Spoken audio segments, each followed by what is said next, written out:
Je suis fier, très content de la présence de l'éminence Pondjesou avec sa délégation. Et c'est pour la première fois que, à ma connaissance, en ma qualité de VP, je l'ai vu assister à notre synode régional. Et vraiment, avec la manière dont tout s'est passé, je profite de ça pour remercier les organisateurs, la présidente de la région, qui, vraiment, en peu de temps, on a dit beaucoup de choses. On a mis tout le monde à l'aise et tous les points ont été balayés et chacun s'est retrouvé dans ce qu'il a fait et chacun sait aussi ce qu'il attend pour l'année 2024. Notre vision pour cette année est que toutes les églises locales puissent payer leurs cibles. Quand ils payent leurs cibles, on ne doit plus rester de voir au pasteur. CNS, on va tout payer et aussi à faire des œuvres. À investir dans certaines églises. Donc l'essentiel est que les gens payent leur cible comme cela se doit. Nous rendons grâce à Dieu que nous puissions faire ce synode dans la paix. Bon, le président de l'église est arrivé.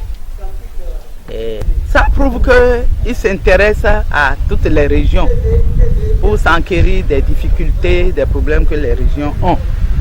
Maintenant, après avoir su ces difficultés, il faut qu'il aide les régions à trouver des solutions à leurs problèmes. Que l'amour, la franchise existe sérieusement entre les fidèles et les pasteurs. Parce que s'il n'y a pas la franchise, ça ne pourra pas avancer. Donc, il faut qu'on se dise la vérité. S'il y a des points d'ombre, que ces points-là soient éclairés pour que les fidèles comprennent ce qui se passe effectivement, afin que le travail évolue normalement. Et la région du Morokoufo était une région d'évangélisation. Mais depuis 2 ans, nous ne sommes plus une région d'évangélisation puisque nous arrivons à supporter nos pasteurs, à payer leur salaire. Bon, il s'est fait qu'avec les difficultés actuelles qu'il y a même dans tout le pays, et cela a baissé un peu et plusieurs églises n'ont pas pu solder leur cible. Nous prions Dieu pour que la situation s'améliore, pour qu'on puisse payer la cible, parce que les fidèles ont de sérieux problèmes. Ça, il faut qu'on le reconnaisse. Ils ont des problèmes. Dieu n'a qu'à nous aider pour que ça puisse avancer. Mais qu'il ait la franchise, qu'il ait l'amour, qu'il y ait l'union, qu'on se comprenne et qu'on puisse comprendre tout ce qui se passe au sein de l'église protestante méthodiste. Au début, j'ai beaucoup remercié l'éminence pour son soutien à la région de Khaïtine-Goko. C'est une région purement rurale agricole. Et les résultats qu'on vient de donner par rapport aux finances reflètent, moi j'ai dit, le travail que les ouvriers de l'église réalisent autour de leur président de la région, le révérend Joël Oladini. Cette année, on ne pense pas, parce que l'année 2023 a été une année chaude pour les producteurs agricoles. Ça n'a pas bien coulé. Malgré ça, plus de 50% des temples ont fini de payer leurs cibles. Il y a une partie, un peu moins de 40% qui n'ont pas fait.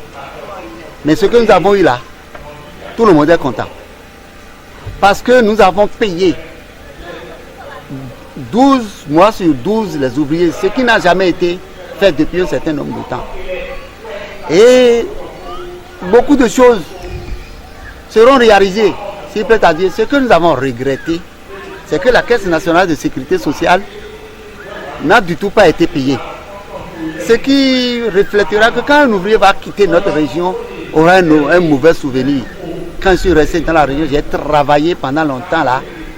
On ne m'a pas payé la Caisse nationale de sécurité sociale. Ça va faire un mauvais souvenir. C'est pourquoi, lors de notre dernière commission des finances, nous avons décidé à ce que les temples qui n'ont pas payé leur cible jusqu'au bout payent leur différence et payent encore leur cible de l'année en cours. Comme ça, ceux qui seront payés, on va prendre complètement la totalité pour payer l'encours et l'arriéré de la Caisse nationale de sécurité sociale pour les ouvriers de l'église. Oui, Là, en 2022, on n'a pas payé complètement les salaires. Mais cette année 2023, on a pris la décision d'éponger ce qui a été fait. On ne doit plus à quelqu'un jusqu'au 31 décembre. Mais maintenant, comme on a fait pour rembourser les salaires de 2022, nous voulons faire comme ça, s'il plaît à Dieu le Seigneur, pourvoyeur. Autant que nous avons payé les arriérés de 2023-2022, nous allons tout faire, s'il plaît au Seigneur, pour prendre les arriérés des temples en cible, pour rembourser complètement la Caisse nationale de sécurité, pour rendre au moins les ouvriers un peu contents. Si tu es ouvrier d'une entreprise, on ne te paie pas la Caisse nationale de sécurité sociale, tu ne rendras pas bien. Les résultats ne reflèteront pas. Mais c'est des hommes de Dieu, ils travaillent. Ils s'entendent bien autour de leur président régional. Ce que je ne pensais pas, ce qui est réel. Que Dieu les aide et qu'il nous aide à connaître notre Dieu dans notre foi et que notre foi grandisse à suivre le Seigneur.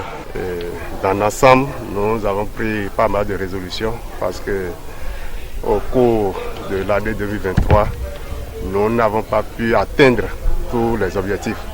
C'est vrai que des efforts sont faits, beaucoup d'efforts ont été faits, mais nous n'avons pas atteint les objectifs.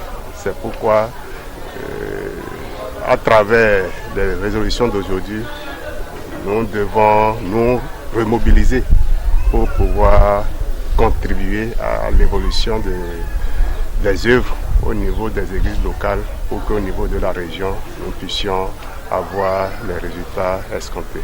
Ça fait déjà 2 à 3 ans que j'ai eu au moins cette chance-là de toujours voir l'éminence au cours de nos assises du synode régional. Cette année encore, il était avec nous et c'est une grande joie de recevoir la première autorité de l'Église avec nous. Et nous souhaitons d'ailleurs plein de succès dans sa mission, beaucoup de santé et que Dieu lui-même puisse le fortifier. L'Église œuvre pour la paix et en tant que fidèles, nous devons par nos comportements semer la paix partout où nous sommes.